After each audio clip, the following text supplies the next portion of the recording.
ہمارے ساتھ اس وقت ڈاکٹر مصطفیٰ کمال صاحب موجود ہیں۔ ڈاکٹر صاحب کا 40 سال کا تجربہ ہے پولٹری انڈسٹری میں۔ ان سے پوچھتے ہیں کہ آخر ہماری پولٹری انڈسٹری کو کیا ہوا، ایک دم پرائسز کیسے آسمان تک پہنچ گئی، اور اگر بر وقت اقدامات نہ کیے گئے تو اس انڈسٹری کا مستقبل کیا ہوگا؟ جی سر، السلام علیکم۔ جی وعلیکم السلام۔ فرمائیے گا، جو آپ کا شیئر ہے اس میں کس قدر کمی آئی ہے یہ بڑھتی ہوئی قیمتوں سے؟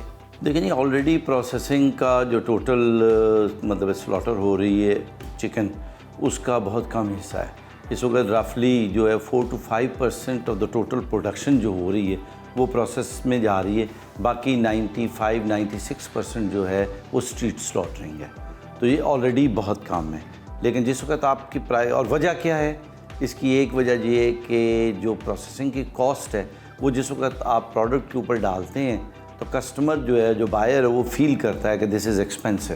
عام آدمی ہے، اس کی پہنچ سے مرغی پروٹین کا سورس آؤٹ ہو چکا ہے، تو آپ کیا سمجھتے ہیں اس کی بنیادی وجوہات کیا ہیں اور کس طرح ان کو ختم کیا جائے؟ اس میں یہ ہوا کہ انہوں نے، گورنمنٹ نے سویابین کی میل کی امپورٹ کے اوپر پابندی لگا دی اور ایک دم یکدم کر دیا بغیر کسی پالیسی کے۔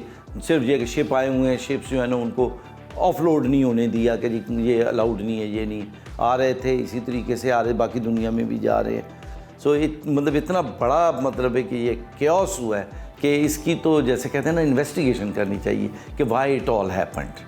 تو اس کے ساتھ آج بھی میں یہ فیل کرتا ہوں کہ یہ چکن کی پرائس جو ہے it can come down by 30 to 35% اگر اس کی سویابین کی اسموتھ سپلائی ہو جائے اور فیڈ جو ہے نا اس کو جو انگریڈینٹ چاہیے ان کی اویلیبلٹی کو گورنمنٹ پالیسی کے ساتھ امپروو کرے کہ ان کے اوپر ڈیوٹی، را مٹیریل کے اوپر کون ڈیوٹیز لگاتا ہے؟